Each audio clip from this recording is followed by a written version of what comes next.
Hello, everyone. Today, we'll learn 5 polite phrases in English that are perfect for beginners. Let's get started. First up is, hello.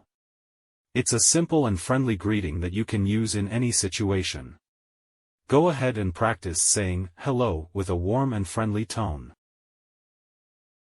Next, we have please. This word is used when making polite requests or asking for something in a courteous manner. Try saying, please pass me the salt. Now, let's learn thank you. Use this phrase to express gratitude when someone has done something for you. Practice saying, thank you for helping me. Moving on to excuse me. This phrase is handy for getting someone's attention politely or apologizing for a minor interruption.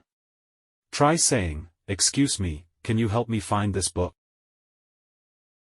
Finally, we have, I'm sorry. Use this phrase to apologize or express regret.